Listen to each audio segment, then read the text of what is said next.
Everyone, welcome to the channel.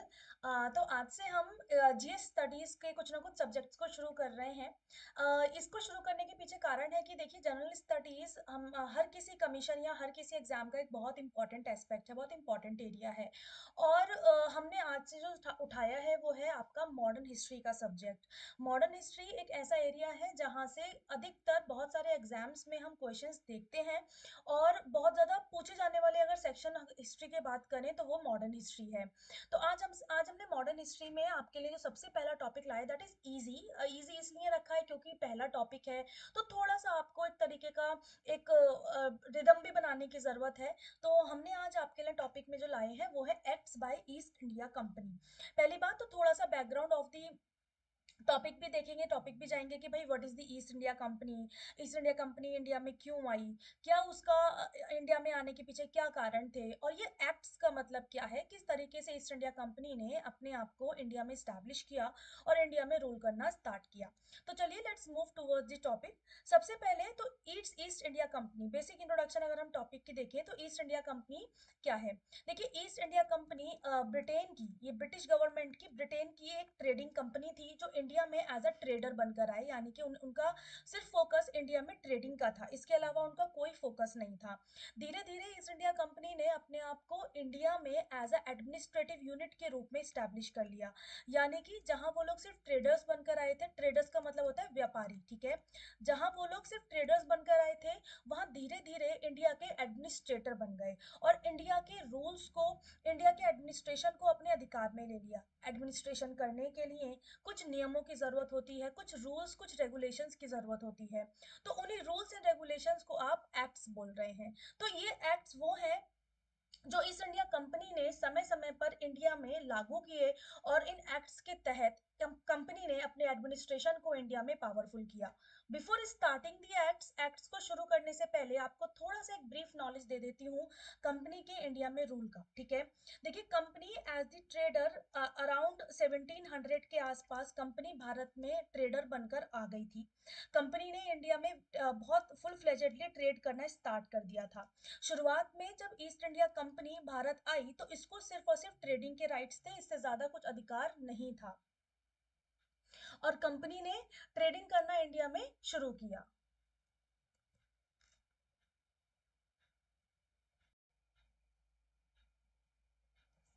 तो company ने अपने आप को एज अ ट्रेडर स्टैब्लिश किया, और इनका बिल्कुल भी फोकस नहीं था कि ये इंडिया में किसी भी तरीके का एडमिनिस्ट्रेशन करे या इंडिया को किसी भी तरीके से ऑक्यूपाई करे।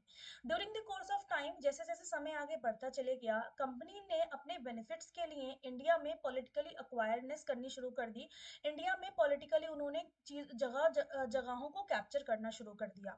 और 1765 आते आते बंगाल को कंपनी ने कंप्लीटली अक्वायर कर लिया। बंगाल को कंपनी ने कंप्लीटली अक्वायर कर लिया और बंगाल के साथ ट्रीटी ऑफ अलाहाबाद साइन कर ली। 1765 में कंपनी ने बंगाल के साथ ट्रीटी ऑफ अलाहाबाद साइन कर ली, और ट्रीटी ऑफ अलाहाबाद साइन करने से कंपनी ने बंगाल के दीवानी राइट्स को कैप्चर कर लिया। दीवानी राइट्स यानी कि रिवेन्यू कलेक्टिंग राइट्स, कि कहाँ से कैसे रिवेन्यू कलेक्ट होगा, कहाँ से कैसे पैसा कलेक्ट करना है, ऐसे ये सारे राइट्स जो हैं वो कंपनी के पास आ गए। और इस तरीके से कंपनी की भारत में एज ए एडमिनिस्ट्रेटिव यूनिट की शुरुआत हो जाती है। अब धीरे धीरे समय आगे बढ़ता है। 1773 में कंपनी के फंक्शंस को रेगुलेट करने के लिए सबसे पहला एक्ट साइन होता है, जिसे हम बोल रहे हैं the regulating act of 1773। This is the first act of the company that was passed in the India to administer the companies function in the India. British parliament के द्वारा सबसे पहला अधिनियम जो कंपनी के फंक्शंस को कंट्रोल करने के लिए इंडिया में लॉन्च किया गया, वो रेगुलेटिंग एक्ट ऑफ 1773 था। अच्छा, इससे पहले तो जो ट्रीटी ऑफ अलाहाबाद में क्या कर दिया था कि एक पर्सन को गवर्नर ऑफ बंगाल बनाकर अपॉइंट किया जाता था, और इस पर्सन का काम होता था बंगाल में जितने भी एडमिनिस्ट्रेटिव फंक्शंस हैं सब पर निगरानी रखना। तो इस एक्ट ने, एक्ट ऑफ 1773 ने क्या किया, गवर्नर ऑफ बंगाल को गवर्नर जनरल ऑफ बंगाल बना दिया, यानी कि थोड़ा से गवर्नर की पावर्स को और ज्यादा इंक्रीज कर दिया। Governor general of Bengal governor of Bengal को बना दिया गया। इससे इसके अलावा और क्या हुआ करता था कि ब्रिटिश एम्पायर के भारत में तीन एडमिनिस्ट्रेटिव हेडक्वार्टर्स थे, यानी कि तीन एरियाज थे जहां पर वो लोग रूल किया करते थे। एक था बंगाल, एक था Madras, and one was the Bombay. ठीक है। तो इसने क्या किया, पहले हर किसी एरिया के अपने अपने गवर्नर हुआ करते थे, governor of Bengal, governor of Madras, governor of Bombay. लेकिन इस एक्ट ने गवर्नर ऑफ बंगाल को गवर्नर जनरल ऑफ बंगाल बनाकर मद्रास और बॉम्बे के गवर्नर को इस गवर्नर जनरल ऑफ बंगाल के अंदर डाल दिया, यानी कि सबऑर्डिनेट। अब क्या है, पहले तो ये तीनों इंडिपेंडेंट हुआ करते थे कि अपने अपने एक्शंस के लिए these three are independently responsible. But अब क्या होगा, गवर्नर ऑफ मद्रास को गवर्नर जनरल ऑफ बंगाल के सबऑर्डिनेट होना पड़ेगा, यानी कि अकाउंटेबल रहना पड़ेगा। गवर्नर ऑफ बॉम्बे को भी गवर्नर जनरल ऑफ बंगाल के सबऑर्डिनेट रहना पड़ेगा।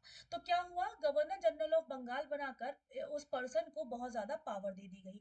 इसके अलावा 1774 इस एक्ट ने 1774 में सुप्रीम कोर्ट में पहला सॉरी कलकत्ता में पहला सुप्रीम कोर्ट स्टैब्लिश किया एट फोर्ट विलियम्स। और एक बात और, जो आज का हमारा सुप्रीम कोर्ट है उसे इससे कंफ्यूज नहीं करना है, इट इज सम अदर। और वो सुप्रीम कोर्ट था, वो एक अलग वजह से बना था, एक अलग एक्ट से बना था। ये वो सुप्रीम कोर्ट नहीं है जो आज हम सुप्रीम कोर्ट दिल्ली में देखते हैं। बस आपको ये याद रखना है कि सर्वोच्च न्यायालय यानी कि सुप्रीम कोर्ट की स्थापना 1774 में बंगाल में कर दी थी at Fort Williams under this act, इस एक्ट के तहत। ठीक है। चलिए, इसके बाद अब फिर क्या हो रहा है, इसके बाद अब कंपनी कंपनी ने 1773 का एक्ट पास कर दिया, कंपनी अपना फंक्शन जो है इंडिया में करने लगी है। लेकिन कुछ समय बाद ये महसूस हुआ कि 1773 के एक्ट में कुछ शॉर्ट कमिंग्स रह गई हैं, यानी कि कुछ कमियां रह गई हैं। उन कमियों को एड्रेस करने के लिए लेकर आया गया पिट्स इंडिया एक्ट ऑफ 1784, 1784 का पिट्स इंडिया अधिनियम।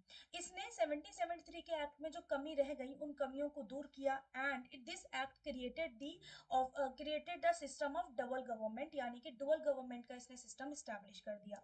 डुअल गवर्नमेंट में क्या किया, एक सेक्शन बना दिया गया कोर्ट ऑफ डायरेक्टर्स और एक सेक्शन बना दिया गया बोर्ड ऑफ कंट्रोल, यानी कि दो रेस्पेक्टिव यूनिट्स बना दी गई, एक का काम कमर्शियल का हो गया और एक का काम एडमिनिस्ट्रेशन का हो गया।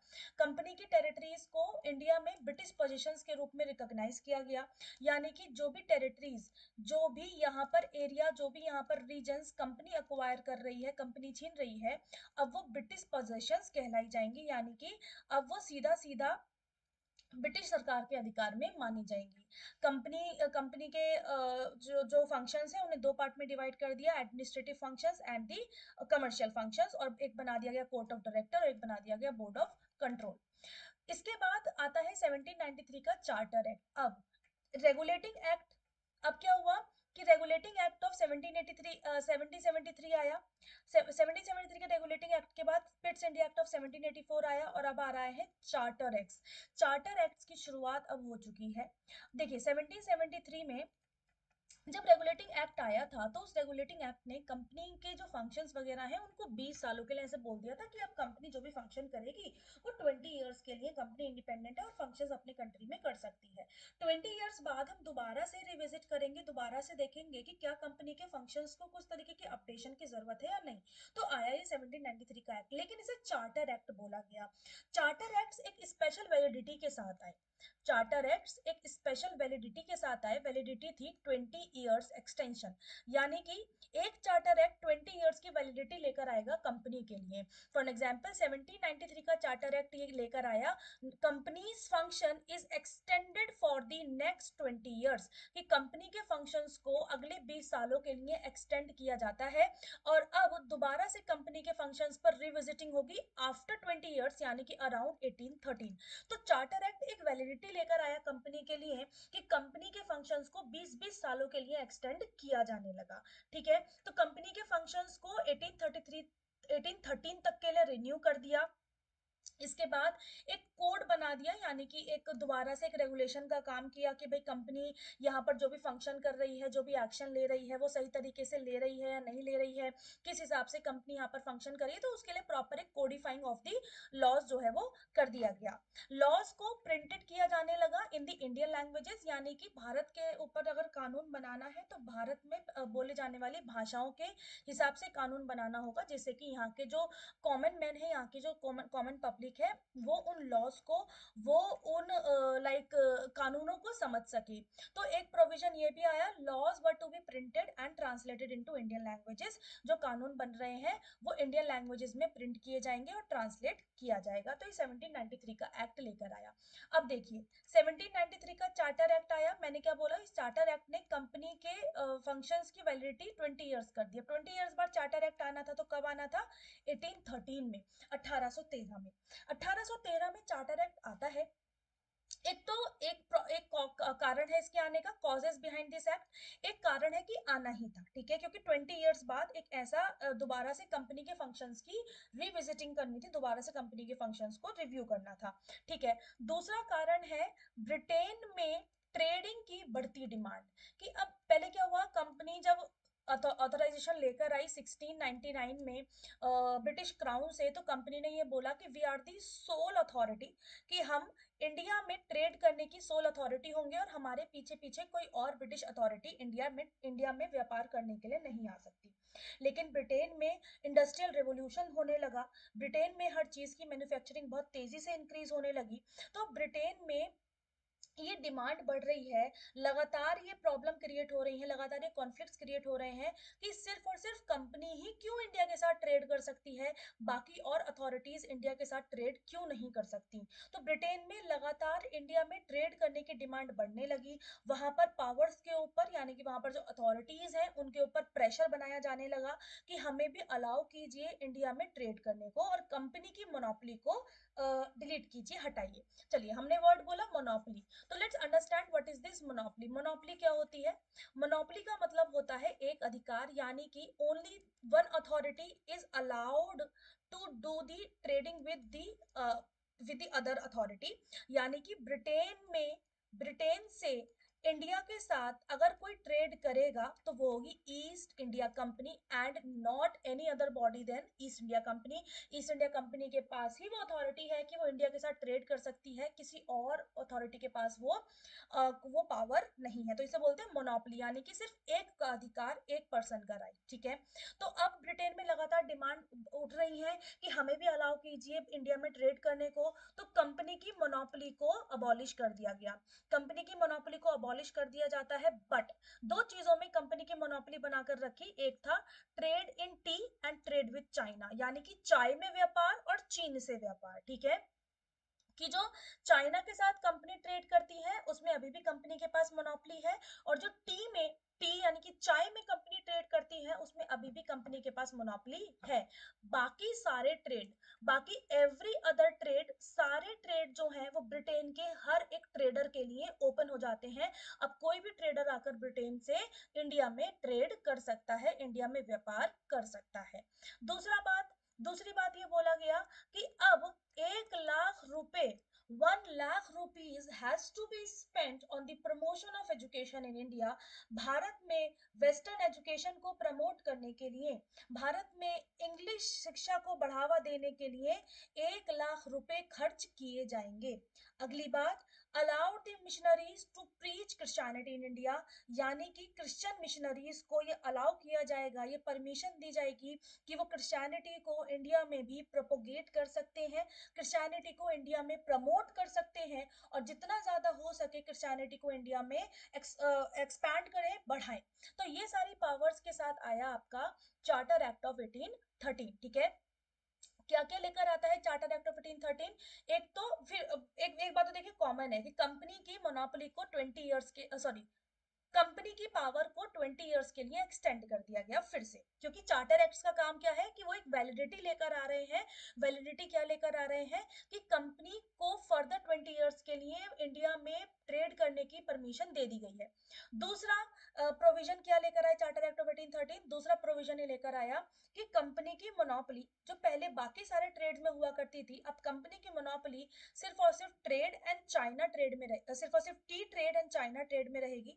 बाकी सारे ट्रेड से कंपनी की मोनोपोली हट जाएगी और ब्रिटेन के दूसरे मर्चेंट्स को, ब्रिटेन के दूसरे व्यापारियों को भी ये परमिशन दी जाएगी या फिर ये एक तरीके की अथॉरिटी दी जाएगी कि वो इंडिया में आकर ट्रेड कर सकते हैं। ठीक है। तीसरा पॉइंट क्या बोला इस एक्ट ने कि 1 lakh rupee should be spend on the promotion of education in India. Bharat में शिक्षा के विस्तार के लिए, भारत में एजुकेशन को प्रमोट करने के लिए 1 लाख रुपीज को स्पेंड करना जरूरी है। अगली बात क्या बोली कि क्रिश्चियन मिशनरीज को इंडिया में अब क्रिश्चियनिटी को प्रीच करने की परमिशन दी जाती है, यानी कि जितना चाहे क्रिश्चियन मिशनरीज इंडिया में क्रिश्चियनिटी को प्रीच कर सकती हैं, क्रिश्चियनिटी को प्रोपोगेट कर सकती हैं, प्रमोट कर सकती हैं। ठीक है। तो इससे अब ईस्ट इंडिया कंपनी इससे क्या कर रही है, अपने रिलीजियस आइडियोलॉजीज को, अपने रिलीजियस बेनिफिट्स को भी इंडिया में इंक्रीज करने की कोशिश कर रही है, भारत में बढ़ाने की कोशिश की जा रही है। चलिए आगे बढ़ते हैं। ये 1813 का एक्ट आया। चलिए बताइए, 1813 का एक्ट आ गया है। अब 1813 के एक्ट ने क्या बोला कि कंपनी को अगले 20 सालों के लिए भारत में रहने की परमिशन दी जाती है।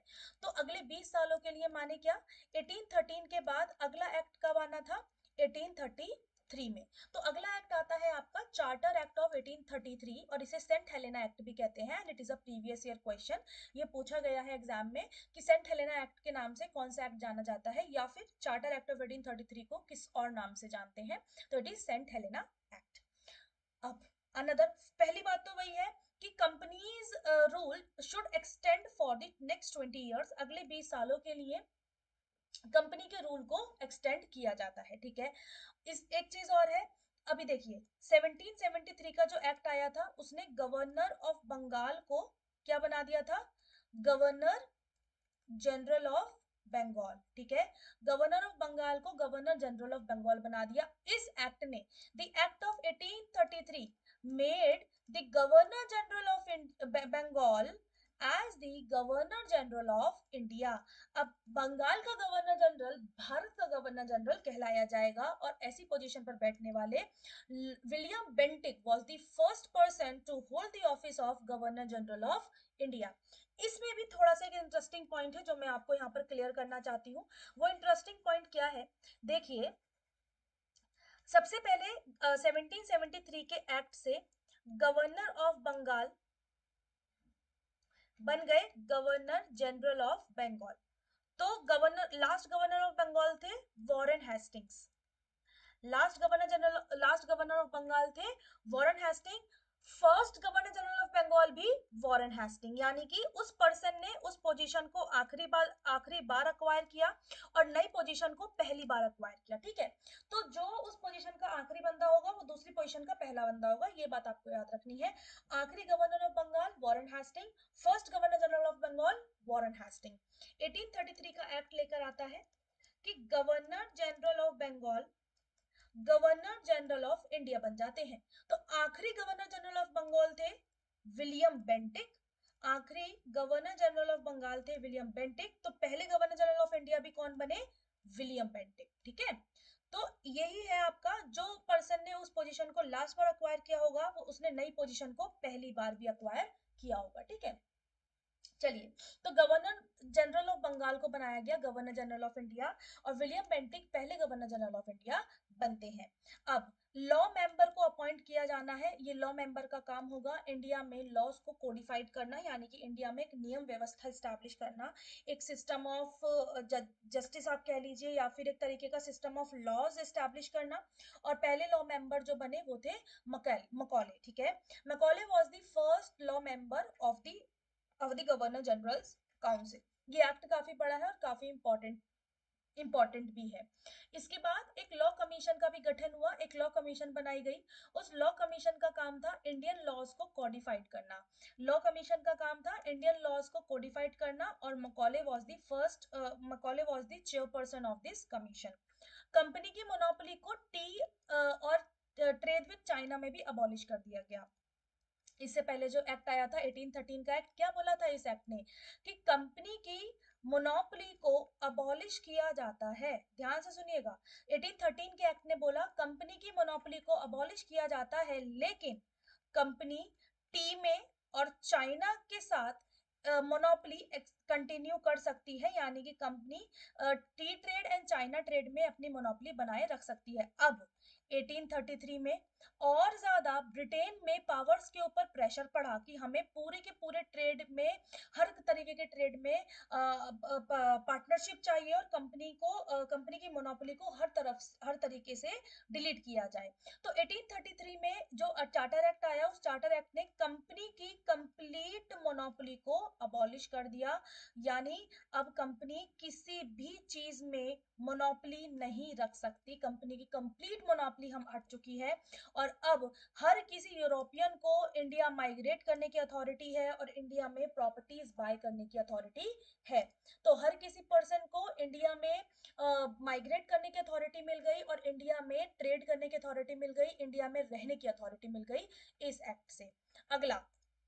अगली बात बोली जाती है, there is no discrimination in the employment under the crown. एक एक्स्ट्रा पॉइंट है ये कि ये बोला गया कि क्राउन किसी भी बेसिस पर किसी के साथ कोई डिस्क्रिमिनेशन नहीं करेगी। कोई पर्सन किसी भी रिलीजियन, किसी भी डिसेंट, किसी भी रेस, किसी भी जेंडर से आता हो, कंपनी किसी के साथ, ब्रिटिश क्राउन किसी के साथ भी कोई भेदभाव नहीं करेगी। ठीक है, अगली बात कि अब जो चार्टर एक्ट्स थे, सॉरी, अब जो रेगुलेशंस थे, रेगुलेशंस की बजाय अब वो एक्ट्स बन गए हैं, अब वो अधिनियम बन गए हैं और वो और ज्यादा स्ट्रिक्टली इंडिया में फॉलो होंगे। तो ये था आपका चार्टर एक्ट ऑफ 1833। चलिए, चार्टर एक्ट ऑफ 1833 आया, तो अब अगला एक्ट कब आना था आपका? अगला एक्ट आना था आपका आफ्टर द 20 इयर्स, यानी कि 1833 के बाद अगला एक्ट है आपका 1853 में। ठीक है, आफ्टर द 20 इयर्स, 20 सालों बाद अगला एक्ट आना था, लेकिन ये एक्ट आया एक नई चीज के साथ कि ब्रिटेन में ये धीरे धीरे समझ में आने लगा था कि अब शायद बहुत लंबा टाइम ऐसा नहीं होगा कि कंपनी अपनी पावर्स को और ज्यादा इंडिया में एंजॉय कर पाए। कंपनी ने इंडिया को काफी एक्सप्लॉइट कर लिया है। 1849 तक कंपनी का कंट्रोल पूरे भारत पर हो गया था। Company controlled whole of the India. 1849 तक कंपनी का कंट्रोल पूरे भारत पर हो गया था। पंजाब एंड सिंध, लास्ट में जो कंपनी ने अक्वायर किया था, पंजाब एंड सिंध पर भी कंपनी ने अपना कंट्रोल कर लिया था Anglo Sikh war and Anglo Sindh wars के जरिए। ठीक है, अब कंपनी पूरे भारत पर अपना कंट्रोल बनाकर बैठ गई थी, हर जगह जो है वो ब्रिटिशर्स का कंट्रोल था। लेकिन साथ साथ में बढ़ गया था एक्सप्लॉइटेशन ऑल्सो। साथ साथ में कंपनी भारत में बहुत ज्यादा एक्सप्लॉइटेशन कर रही थी, बहुत ज्यादा लोगों का शोषण कर रही थी, टैक्सेस बहुत ज्यादा इंक्रीज हो गए थे, लोगों का एक्सप्लॉइटेशन किया जा रहा था। बेसिक ह्यूमन राइट्स कंपनी जो है वो लोगों के बेसिक ह्यूमन राइट्स को एक्सप्लॉइट कर रही थी। तो अब क्या है कि साफ साफ नजर आ रहा है कि अब शायद कंपनी फर्दर एक्सटेंड नहीं कर पाएगी और ये चीज ब्रिटिश क्राउन को भी समझ में आ गई, ब्रिटिश पार्लियामेंट को भी समझ में आ गई। तो अब वो 1853 का चार्टर एक्ट तो लेकर आ रहे हैं, क्योंकि लाना था, बिकॉज 1833 में ये बोला था कि अगले 20 साल बाद आएगा, तो 1853 में आना था। बट 1853 में कंपनीज के रिन्यूअल के बारे में कुछ नहीं कहा गया कि कंपनी को क्या फर्दर 20 इयर्स का एक्सटेंशन मिलेगा या नहीं मिलेगा। कोई लिमिट जो है वो नहीं लिखकर भेजा कि भाई अब देखिए 1853 में एक्ट आता तो 20 इयर्स बाद आता आपका 1873 में, तो ऐसा नहीं बोला गया, कंपनी को कोई 20 इयर्स की वैलिडिटी नहीं दी गई। ठीक है, गवर्नर जनरल की काउंसिल में लेजिस्लेटिव और एग्जीक्यूटिव फंक्शंस को अलग कर दिया गया। वैसे तो लेजिस्लेटिव और एग्जीक्यूटिव फंक्शंस की बहुत बड़ी डेफिनेशन है, अगर मैं आपको सरल शब्दों में बताऊं, what is the legislative and the executive function. Legislative का मतलब होता है, लेजिस्लेटिव का मतलब होता है मेकिंग द लॉज, कि कानून बनाना। ठीक है, जैसे हमारी पार्लियामेंट बनाती है, मेकिंग द लॉज। एग्जीक्यूशन का मतलब होता है अब देखिए एग्जीक्यूशन का मतलब क्या होता है, किसी चीज को एग्जीक्यूट करना, लागू करना। तो एग्जीक्यूटिव अथॉरिटी का फंक्शन होता है इम्प्लीमेंटिंग द लॉज, कि जो लॉज लेजिस्लेटिव बॉडी ने बनाई है उन्हें इम्प्लीमेंट करने का काम एग्जीक्यूटिव बॉडी करेगी। ठीक है, तो अब पहले गवर्नर जनरल की काउंसिल को ये दोनों काम एक ही तरीके के मेंबर्स को हुआ करते थे, लेकिन अब लेजिस्लेटिव और एग्जीक्यूटिव फंक्शंस को बाइफरकेट कर दिया गया और गवर्नर जनरल की एक लेजिस्लेटिव काउंसिल बना दी, जिसे इंडियन लेजिस्लेटिव काउंसिल के नाम से जाना गया। ठीक है, इंडियन लेजिस्लेटिव काउंसिल या फिर सेंट्रल लेजिस्लेटिव काउंसिल इसे बोला गया। अब इंडिया में क्या चल रहा है, इंडिया में भी लगातार गवर्नर जनरल की लेजिस्लेटिव काउंसिल में या गवर्नर जनरल की काउंसिल में इंडिया में भी लगातार इंडियंस या इंडियन लीडर्स जो है वो अपना पार्टिसिपेशन मांग रहे हैं कि भाई हमारे देश के लिए लॉ बना रहे हो, आप हमारे देश के ऊपर अपना आप लाइक यहाँ पर आप रूल कर रहे हो, यहाँ पर अपने आपको इस्टेब्लिश कर रहे हो, हमारे लिए कानून बना रहे हो बेसिकली, तो हमारा पार्टिसिपेशन होना तो जरूरी है ना। हमारे घर पर आकर शासन करेंगे और हमसे पूछेंगे नहीं कि शासन कैसे किया जाए, तो वो एक्सेप्टेबल नहीं है। तो हमसे पहले हम हमारे कुछ सजेशंस मानिए, हमारा कुछ पॉइंट ऑफ व्यू मानिए। तो लगातार गवर्नर जनरल की काउंसिल में इंडियंस को अलाउ किया जाए या फिर इंडियंस को शामिल किया जाए, इसकी लगातार मांग उठ रही थी। तो यही मांग धीरे धीरे ब्रिटिशर्स भी समझने लगे, बट उन्होंने अभी तक इंडियंस को लेजिस्लेटिव काउंसिल एग्जीक्यूटिव काउंसिल में जगह नहीं दी है। उन्होंने क्या करना शुरू किया कि जैसे कि गवर्नर जनरल की लेजिस्लेटिव काउंसिल में 6 लोग रखे, 6 लोगों में से 4 लोग प्रोविंशियली। पहले क्या हुआ करता था, गवर्नर जनरल की एग्जीक्यूटिव काउंसिल में पहले लेजिस्लेटिव काउंसिल नहीं हुआ करती थी। तो एग्जीक्यूटिव काउंसिल में गवर्नर जनरल की, जो गवर्नर जनरल के मनपसंद लोग होंगे, जो सेंटर में बैठे हुए होंगे, वही सारे होंगे। लेकिन अब इस 6 लोगों में से जो 4 लोग हैं वो प्रोविंशियल गवर्नमेंट यानी कि स्टेट गवर्नमेंट से आने लगे, जैसे कि पंजाब की गवर्नमेंट से आने लगे, मद्रास, बॉम्बे, इन एरिया से आने लगे। ठीक है। एक और चीज की, इंडियन सिविल सर्विसेज जिसकी हम सब तैयारी कर रहे हैं, इंडियन सिविल सर्विसेज की कंपटीशन को open for the recruitment into the Indian civil services, make it accessible to the Indians. Indians के लिए इंडियन सिविल सर्विसेज के एग्जाम को ओपन कर दिया, but Britishers being the Britishers इतनी आसानी से थोड़ी ना इंडियंस के लिए कोई चीज आसानी से कर देंगे। बट ये एग्जाम लंदन में होना था और इसकी एज बहुत कम थी, वेरी मिनिमम एज। एज बहुत कम है, मात्र 18-19 साल इसकी, sorry maximum age, very very less maximum age कि 21 साल तक आप एग्जाम दे सकते हो। अभी कितना है, अभी 36-34 है। ठीक है। तो एज जो है वो वेरी लेस मैक्सिमम एज है कि 21 साल तक ही आप एग्जाम दे सकते हो, मैक्सिमम एज बहुत कम है। ठीक है। तो ये सारी, और डिफिकल्टी और language also, language barrier also कि एग्जाम इंग्लिश में होगा। ठीक है। ये सारी चीजों के साथ ब्रिटिशर्स ने इंडियन सिविल सर्विसेज के एग्जाम को इंडियंस के लिए एक्सेसिबल कर दिया। बट हमें मालूम है ये सारे रेस्ट्रिक्शंस के साथ क्या इंडियंस इजिली इस एग्जाम को एक्सेसिबल कर पाएंगे? मुश्किल है, नहीं कर पाएंगे। ठीक है। तो इंडियंस के लिए एग्जाम को एक्सेसिबल तो कर दिया, लेकिन इतने सारे उस पर रेस्ट्रिक्शंस लगा दिए, इतने सारे उस पर प्रोविजंस बना दिए कि जो कि एग्जाम को एक्सेसिबल करना आसान ही नहीं रहा। तो 1853 के एक्ट में ये सब कुछ हुआ। अब कहानी आगे बढ़ाते हैं। अब देखिए, थोड़ा सा यहाँ पर हमारा एक बहुत इंपॉर्टेंट चीज है कि 1853 का एक्ट आया। क्या बोला हमने 1853 के एक्ट में कि 1853 का एक्ट तो आया, लेकिन कुछ ज्यादा मतलब एक्सटेंशन लेकर नहीं आया कि 20 इयर्स के लिए एक्सटेंड होगा या नहीं होगा, और वही हुआ। आफ्टर 4 इयर्स, 4 साल बाद 1857 में क्या हो जाता है? रिवोल्ट। रिवोल्ट ऑफ 1857 यानी कि भारत का पहला स्वतंत्रता संग्राम, भारत का पहला independence war, revolt of 1857, just after the 4 years of 1853 charter act. 1853 के चार्टर एक्ट के बाद 4 साल, 1853 के चार्टर एक्ट के मात्र 4 साल बाद क्रांति हो जाती है। उस क्रांति की वजह से अब ब्रिटिश गवर्नमेंट बहुत ज्यादा घबरा जाती है और ब्रिटिश गवर्नमेंट को ईस्ट इंडिया कंपनी की फंक्शनिंग्स को खत्म करना पड़ता है। देखिए, रिवोल्ट ऑफ 1857 हुआ, बहुत बड़ा रिवोल्ट था, बहुत सारे लोगों ने इंडिया से पार्टिसिपेट किया, लेकिन हम जानते हैं कि इस रिवोल्ट में हम सक्सेसफुल नहीं हुए। लेकिन इस रिवोल्ट से ब्रिटिश पार्लियामेंट की आंखें जरूर खुल गई थी, वो एक्टिवेट जरूर हो गए थे कि अब इंडिया में रूल करना हमारे लिए आसान नहीं है, अब हमें थोड़ा सा और ज्यादा कंसर्न रहना पड़ेगा, थोड़ा सा और ज्यादा एक्टिव रहना पड़ेगा। तो सबसे पहले तो ईस्ट इंडिया कंपनी को अबॉलिश करो, और जितने भी ईस्ट इंडिया कंपनी के पास अथॉरिटीज हैं वो सारी अब क्राउन को शिफ्ट की जाएंगी। तो आफ्टर 1853 का चार्टर एक्ट, कंपनी का फंक्शन खत्म हो जाते हैं और क्राउन रूल इंडिया में स्टैब्लिश हो जाता है। ठीक है। तो ब्रिटिशर्स के भारत में ब्रिटिशर्स के भारत में रूल को 2 पार्ट में डिवाइड किया जाता है। एक है आपका company rule, company rule that is from 1773 to 1857, and दूसरा है आपका crown rule. That is from 1858 to 1947। तो भारत में ब्रिटिशर्स के रूल को दो पार्ट में डिवाइड किया जाता है, company rule and the crown rule. हमने पढ़ा acts by the company, second session में हम पढ़ेंगे एक्ट्स बाय द क्राउन, यानी कि ब्रिटिश गवर्नमेंट ने भारत में रूल करने के लिए क्या क्या एक्ट्स लागू किए। That's all from this topic. अब थोड़ा सा एमसीक्यूज देख लेते हैं, जिससे कि आपको इस टॉपिक का एक हल्का सा रिवीजन भी मिल जाएगा कि आपने इस टॉपिक में कैसा परफॉर्म किया। चलिए, सबसे पहला, regulating act of 1773 was significant because regulating act of 1773 significant क्यों था? सबसे पहला है, इसने बंगाल में डुअल गवर्नमेंट को एंड किया। दूसरा है, गवर्नर ऑफ बंगाल को गवर्नर जनरल ऑफ बंगाल बनाया। तीसरा है, ईस्ट इंडिया कंपनी की मोनोपोली को अबॉलिश किया। और चौथा है, इंडिया में प्रोविंशियल ऑटोनॉमी को एस्टैब्लिश किया। तो यू हैव 4 to 5 seconds।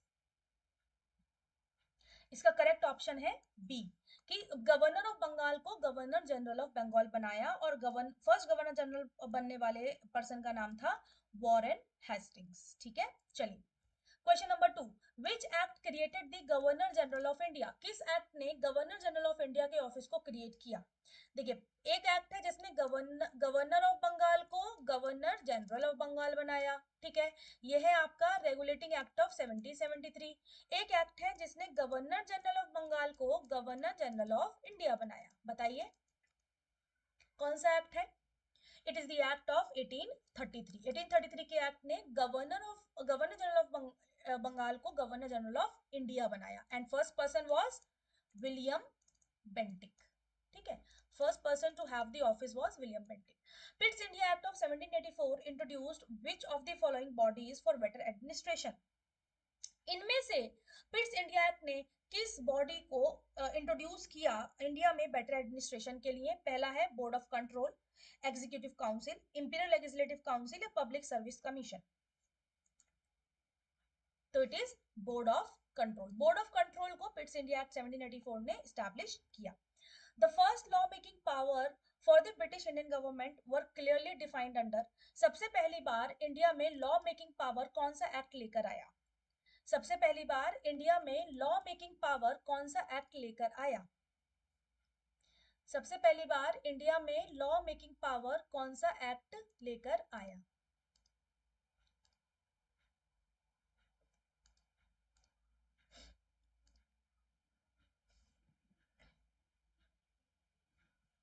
बताइए, which act is there to create the law making power? It is the Charter Act of 33। Charter act of 1833 ने लॉ मेकिंग पावर को इंडिया में establish किया। Which act ended the East India Company's monopoly? East India Company की monopoly को किस act ने खत्म किया? Except tea trade and trade with China. Tea trade, China के साथ ट्रेड को छोड़कर बाकी सारी मोनोपोली को किस एक्ट ने अबॉलिश किया? It is the act of 1813। It is the act of 1813। 1833 के एक्ट ने इस मोनोपोली को खत्म किया, except the tea trade and the trade with China. अगला क्वेश्चन है, which of the following acts finally ended the commercial function of the East India Company? किस act ने ईस्ट इंडिया कंपनी के कमर्शियल फंक्शंस को finally finish कर दिया? मतलब basically बात की जा रही है complete abolition of monopoly. Monopoly को कंप्लीटली किस एक्ट ने अबॉलिश किया? तो वो एक्ट था आपका 1833 का चार्टर एक्ट। ठीक है, 1833 के चार्टर एक्ट ने कंपनी की मोनोपोली को कंप्लीटली इंडिया में अबॉलिश कर दिया। ठीक है, कंप्लीटली इंडिया में अबॉलिश कर दिया कंपनी की मोनोपोली को। अगला है, which act created the ICS as an open competitive services? किस एक्ट ने इंडियन सिविल सर्विसेज को ओपन कॉम्पिटिशन में ला दिया? वो एक्ट कौन सा है आपका? The last act among the charter acts, आखिरी चार्टर एक्ट 1853। बस, ओके। एक और है, the governor general council become the central legislative authority for the whole of the British India under? Governor general की काउंसिल को किस एक्ट ने central legislative authority establish कर दिया पूरे इंडिया के लिए? वो कौन सा है? वो कौन सा एक्ट है? वो है आपका charter act of 1833। Charter act of 1833 वो एक्ट है। बस दैट्स ऑल। ये क्वेश्चंस के साथ आपको इस टॉपिक का पूरा ब्रीफ एक नॉलेज मैंने आपको दे दिया है। इतना ही काफ़ी होता है आपको किसी भी एग्जाम के लिए पढ़ने के लिए। कुछ भी छूटा नहीं है, कोई एग्जाम से आपको मतलब ऐसा नहीं है कुछ एग्जाम का रह जाएगा। इसके आप नोट्स बना लीजिएगा, नोट डाउन आप कर सकते हैं और क्वेश्चंस की प्रैक्टिस आप कर सकते हैं। इस वीडियो से इतना ही, मिलेंगे इसकी कंटिन्यूएशन नेक्स्ट वीडियो में। Thank you for being here.